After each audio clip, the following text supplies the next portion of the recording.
lost confidence in the government. Mr.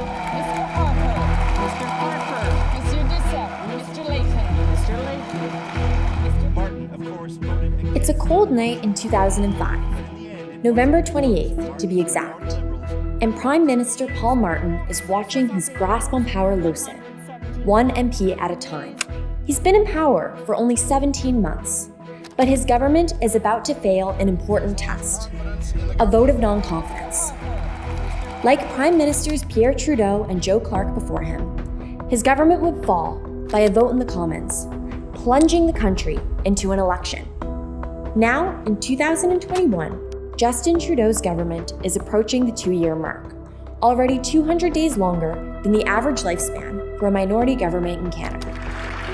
Trudeau has not yet had the experience of seeing a majority of members of Parliament vote against him and his government.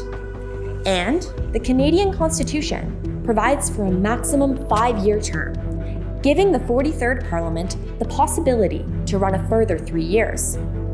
And yet, here we are. Canadians deserve to choose what the next 17 months, what the next 17 years, and beyond.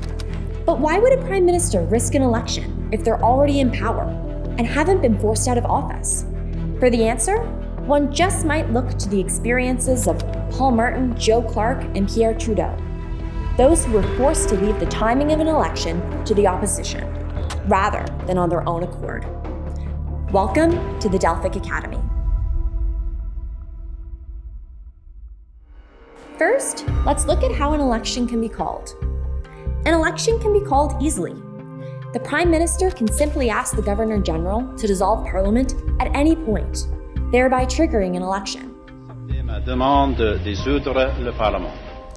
Minority governments will often use this mechanism when they're in the best position to win a majority government, making it a powerful political tool at their disposal.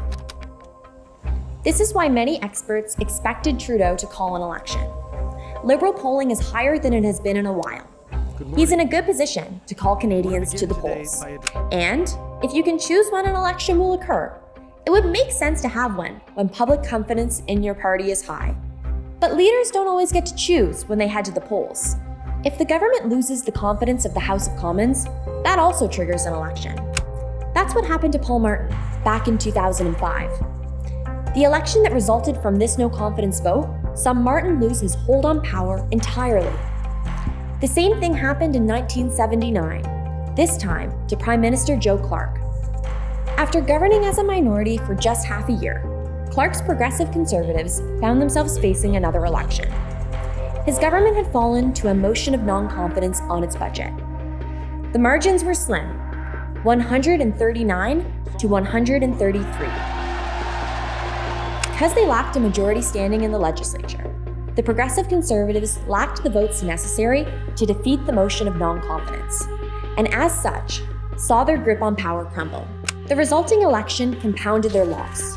The Liberals, headed by Pierre Trudeau, gained 33 seats, granting them a majority government. So it's understandable that Trudeau would want to choose the timing of an election, rather than wait for the opposition parties to bring his government down at the timing of their choosing. But can we expect him to win a majority government? Well, maybe. As we explained, governments typically wait to call an election until they're confident that they'll win a majority. But history shows us that there is no clear recipe for success. Although in recent history, Prime Minister Stephen Harper did successfully transform his minority into a majority, just as Pierre Trudeau did. But it comes with some risk. Campaigns have their own dynamics. And of course, there is a chance the gamble won't pay off.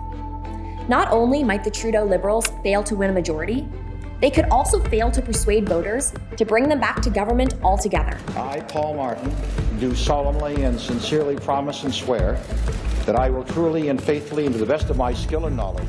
As the Prime Minister, one of your biggest advantages is the fact that you can call an election when it best suits you. But when you're Prime Minister in a minority, that's a power that the opposition shares. Thanks for joining us here on the Delphic Academy.